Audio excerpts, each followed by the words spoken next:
Bonjour à tous, soyez les bienvenus dans la maison du Seigneur, vraiment. Que vous soyez bénis fortement. C'est vrai que nous sommes sur une situation un peu particulière, nous ne sommes pas en présentiel ce matin, mais c'est pas grave, le Saint-Esprit est avec nous et Jésus aussi. Vraiment, soyez bénis dans vos maisons, prenez vraiment la joie et la bonne humeur pour continuer à louer et adorer le Seigneur.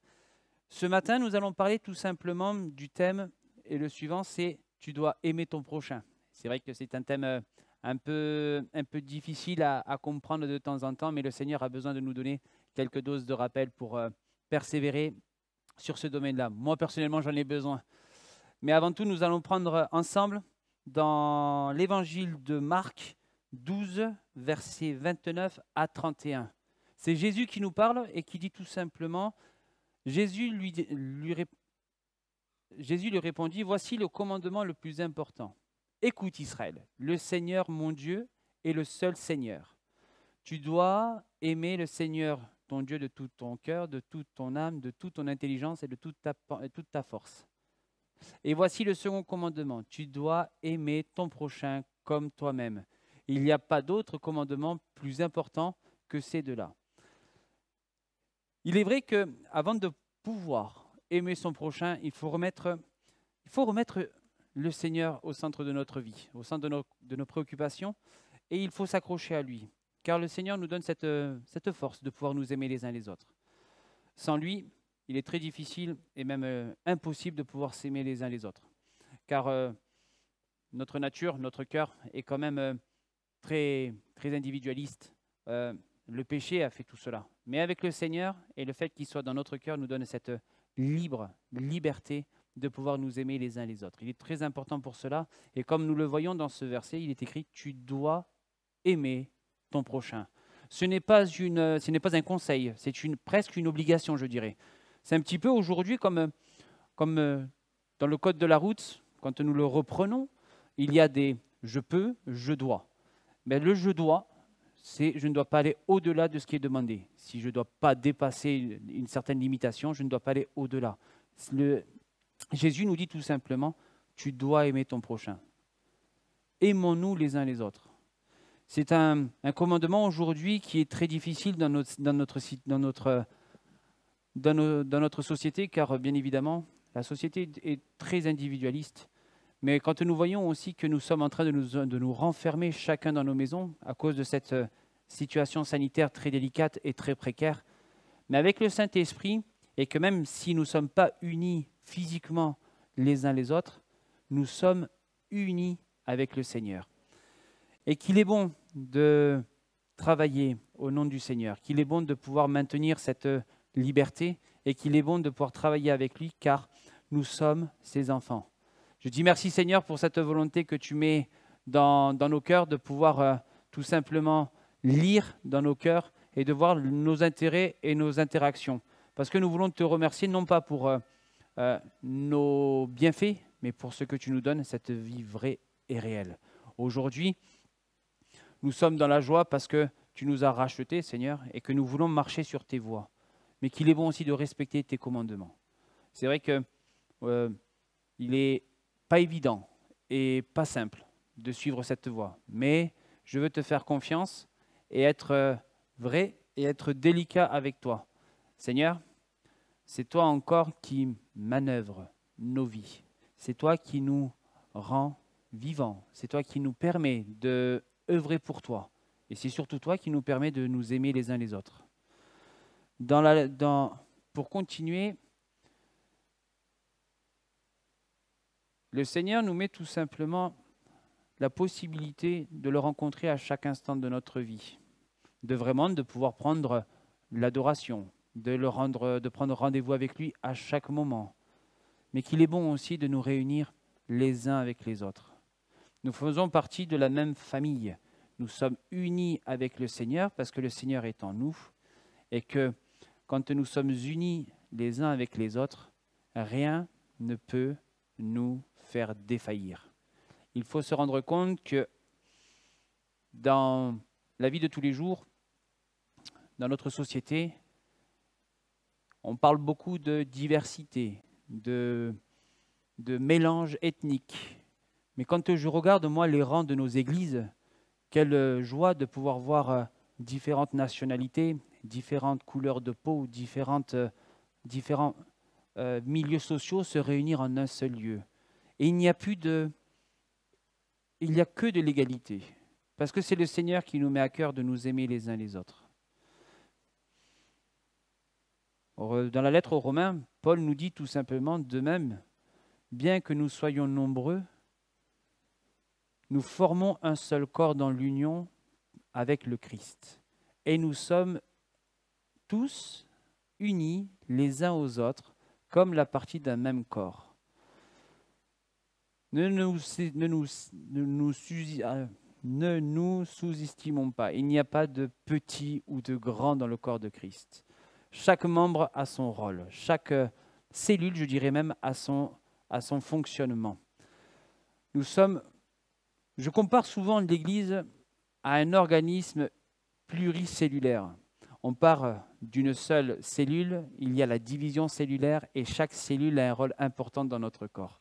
Et l'Église, c'est pareil. Nous partons d'une cellule qui s'appelle Jésus, qui a donné sa vie pour nous. Et en acceptant Jésus dans notre vie, nous formons cette division cellulaire. Et nous formons cette grande famille. Et grâce au sang de Jésus, nous sommes tous unis les uns avec les autres. Et il n'y a pas de petits ou de grands dans le corps de Christ. Tous sont au même niveau. Ce n'est pas parce qu'il va y avoir des frères qui vont annoncer la parole, qui vont être pasteurs. Avant tout, ce sont des frères, ce sont des enfants de Dieu avant tout. Et je dis merci Seigneur parce que tu nous mets cette volonté de voir ta vie dans la vie de chacun de nos frères et sœurs. Nous voulons être unis avec toi Seigneur mon Dieu et nous voulons tout simplement être conduits par toi.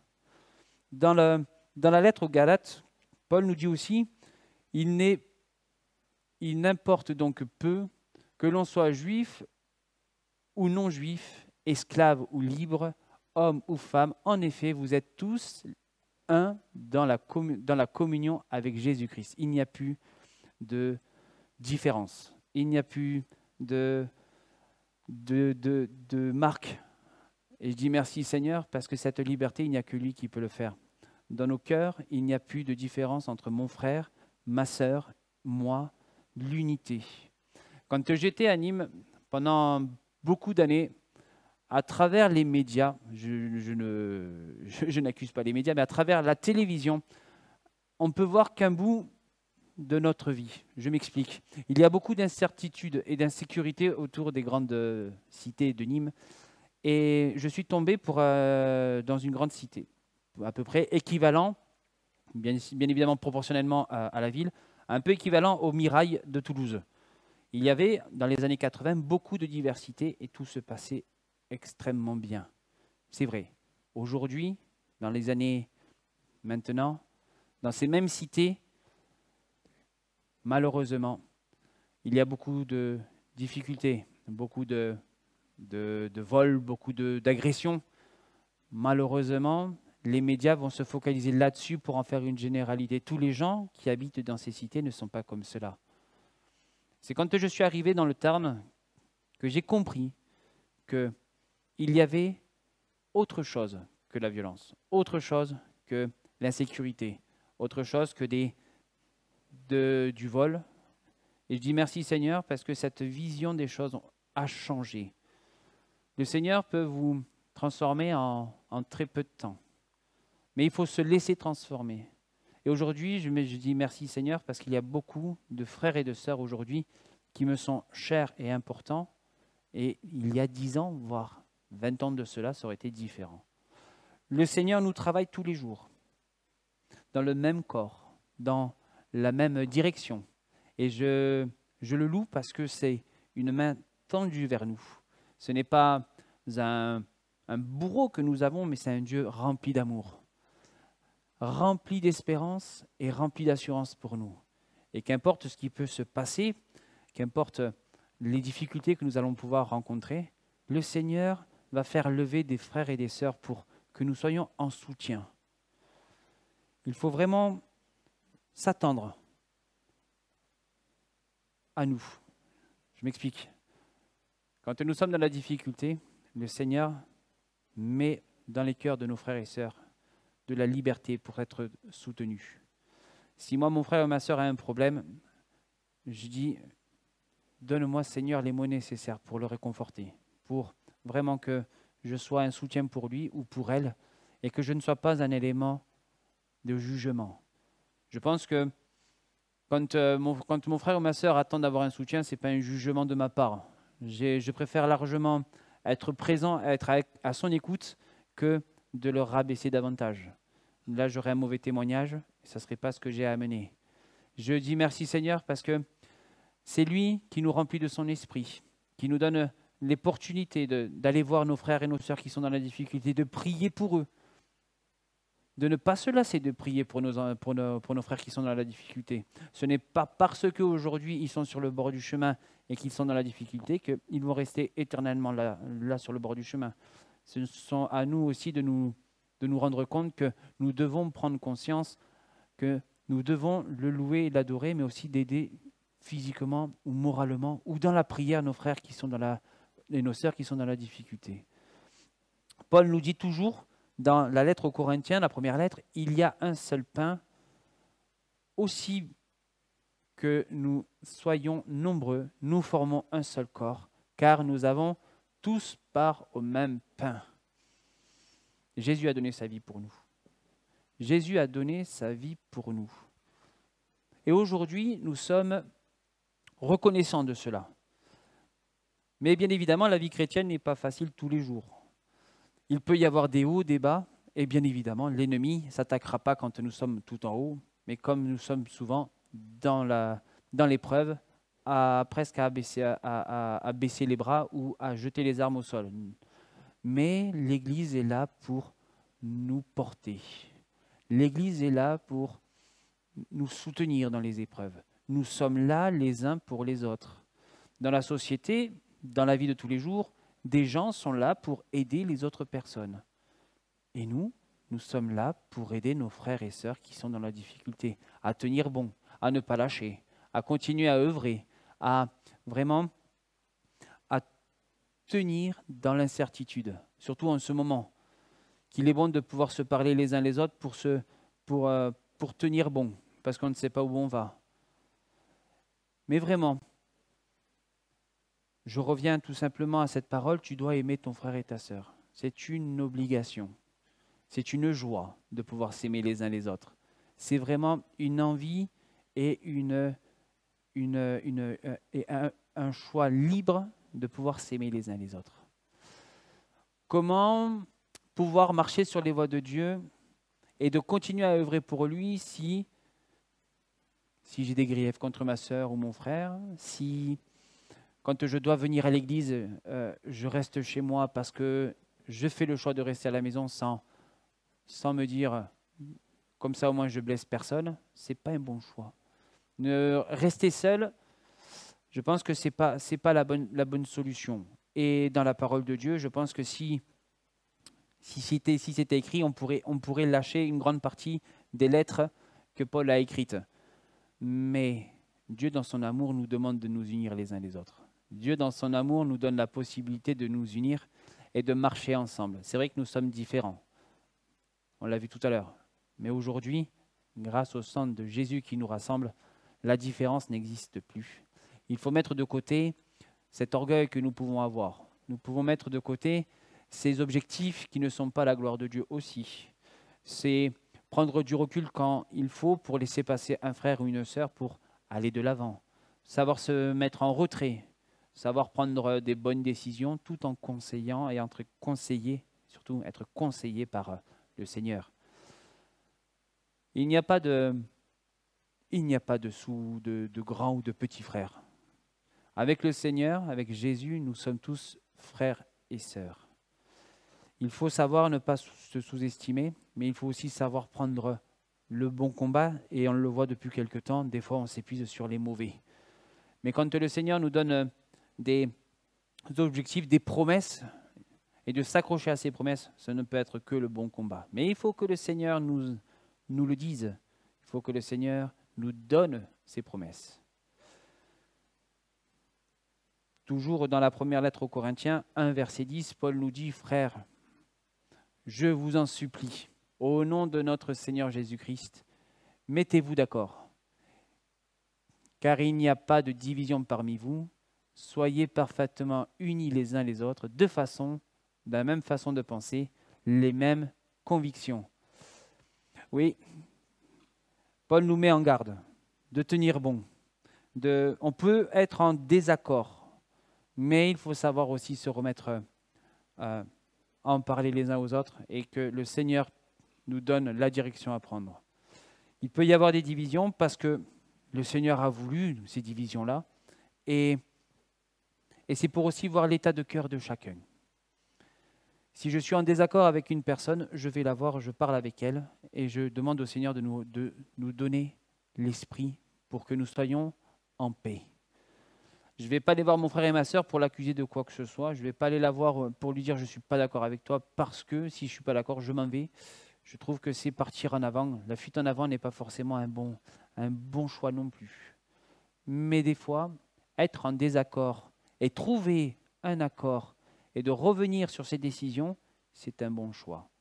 Le choix de grandir avec le Seigneur, rempli de sagesse. L'Éternel, Jésus nous dit, si vous n'avez pas de sagesse, demandez-la, elle vous sera accordée. Mais dans toute situation, il faut savoir et être vrai avec Dieu. Dans toute situation, même en désaccord avec mon frère, savoir revenir sur sa décision, demander pardon à son frère et à sa sœur, et être en accord avec lui ou avec elle, et là, nous sommes unis. Ce n'est pas parce que j'ai un avis sur la question que mon avis compte énormément. En revanche, si on arrive à se mettre en accord, l'unité est là et la division ne peut que disparaître. Il est bon dans des situations, surtout en ce moment, de rester fidèles les uns aux autres, d'être fidèles avec le Seigneur et de tenir bon dans toute situation. Parce que, à un moment donné, si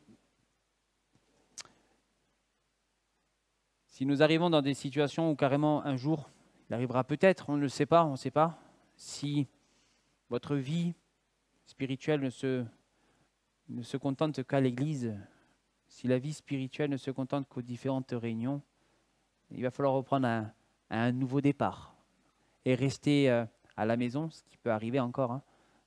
Mais le plus important vraiment, c'est de se tenir avec le Seigneur, de le voir tous les jours, de le louer, de l'adorer à chaque instant, d'être fidèle avec lui comme il est fidèle avec nous.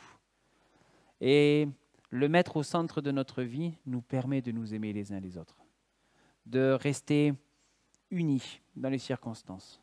Si mon frère ou si ma sœur tombe, de l'accompagner, d'être lié par le sang de Jésus à un fort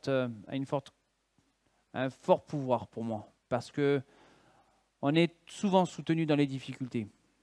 Quand on a des soucis, on ne peut que se plaindre ou prendre la décision de remonter et d'en parler avec des frères et sœurs qui sont là pour nous soutenir, mais aussi Dieu est là en toutes circonstances. Je dirais tout simplement que si j'ai le Seigneur dans ma vie, mes frères et sœurs, je ne vois pas leur différence, mais je vois tout simplement les avantages qu'un frère et une sœur peuvent m'apporter. Une liberté, une joie de se rencontrer, une joie de parler, une joie aussi de pleurer quand il faut. C'est un soutien. Mon frère et ma sœur, c'est un peu, pour moi, le Christ présent. J'ai le Christ dans mon cœur, j'ai le Saint-Esprit qui m'accompagne tous les jours, mais mon frère et ma sœur, c'est le Christ tangible. Je peux prendre du temps avec mon frère et ma sœur. Je peux le voir, je peux l'entendre comme je vois Christ. Je me dis, mon frère et ma sœur, c'est une bénédiction parce que c'est une grande famille. Et cette famille, elle grandit chaque jour. On prie toujours que notre famille s'agrandisse. Nous le voyons, ce n'est pas parce qu'aujourd'hui il y a une situation bien spécifique à cause de ce Covid, mais le Seigneur remplit toujours les chaises de nos églises. On le voit. On voit qu'il y a cette envie de se de se tourner vers le Seigneur. Et pour cela, je le remercie fortement. Je dis merci Seigneur parce que là encore des miracles se font et ce sont des vies nouvelles qui passent de la mort à la vie. Et ce sont des nouveaux frères, de nouvelles sœurs qui arrivent. Ce sont des nouvelles pierres à l'édifice que le Seigneur a monté. Et pour conclure,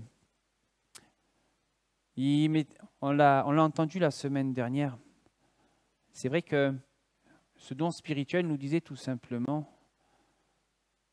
qu'importe si tu perds de ta maison des tuiles, si tes fenêtres se brisent, si des pans de murs tombent, mais le plus important, c'est que les fondations, elles, continuent à maintenir cette maison.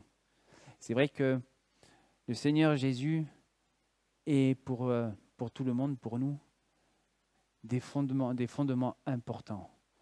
Chaque maison que nous pouvons voir, chaque bâtiment, aujourd'hui, nous ne voyons pas les fondations. Nous ne les voyons pas, elles ne sont pas visibles à l'œil nu. Mais nous savons qu'elles sont là. Le Seigneur Jésus, dans nos vies, c'est pareil. Nous ne le voyons pas avec nos propres yeux, mais nous le voyons par la foi. Nous marchons par la foi. Et c'est cette image de fondation. Le Seigneur est toujours avec nous à chaque instant. Ce que nous bâtissons, nous le baptisons sur le sang de Jésus. Et le lien que nous formons les uns aux autres est sur cette même lignée. Nous devons rester fidèles au fondement que Dieu a fait pour que nous puissions monter, que nous soyons un temple spirituel pour le Seigneur. Et chaque pierre que nous sommes forme un édifice spécifique. Aujourd'hui, mon frère, ma sœur, accroche-toi à Dieu. Remets-le au centre de ta vie, mais n'oublie pas non plus que tu as une grande famille qui t'entoure. Je t'encourage vivement à retourner si nécessaire, toi qui regardes souvent Internet, de revenir dans ton église locale. Ne la délaisse pas.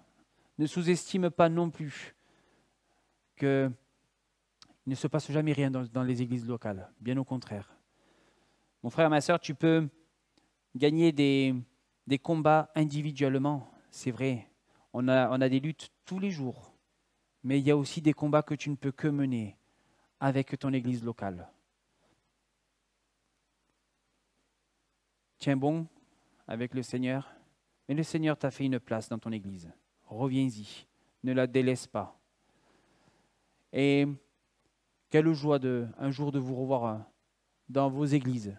Le Seigneur nous montre à quel point il nous aime. Il est fidèle avec nous. Et oui, mon frère, ma sœur, ton but, c'est d'aimer ton prochain comme tu t'aimes toi. Et le Seigneur nous donne cette possibilité de revenir. Qu'il est bon d'être poussé par le Saint-Esprit à rester fidèles les uns les autres, parce que la paix est là. La paix est là. Il faut vraiment s'efforcer à maintenir l'unité. Mais nous ne pouvons pas le faire par nos propres forces. Il n'y a que le Seigneur qui nous donne cette possibilité-là, de maintenir la paix entre nous. Mais c'est à nous de le vouloir. Mon frère, ma sœur, je t'encourage vraiment à revenir dans ton église, à être fidèle aux réunions si nécessaire, mais avoir ce cœur libre d'aimer ton église.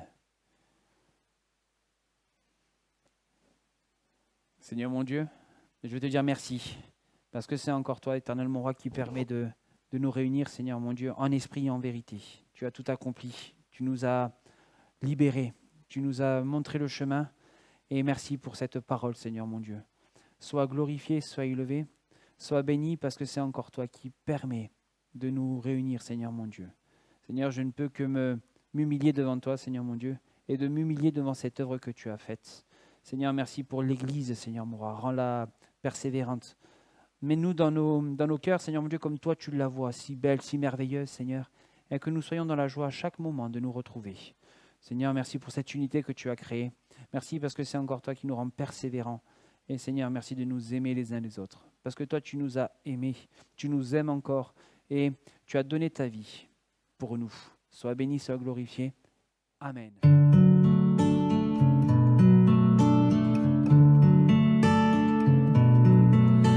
Well, I heard there was a secret chord that David played and it pleased the Lord. But you don't really care for music, do ya? Well, it goes like this: the fourth, the fifth, minor fall and the major lift, the baffled king composing hallelujah, hallelujah, hallelujah, hallelujah, hallelujah.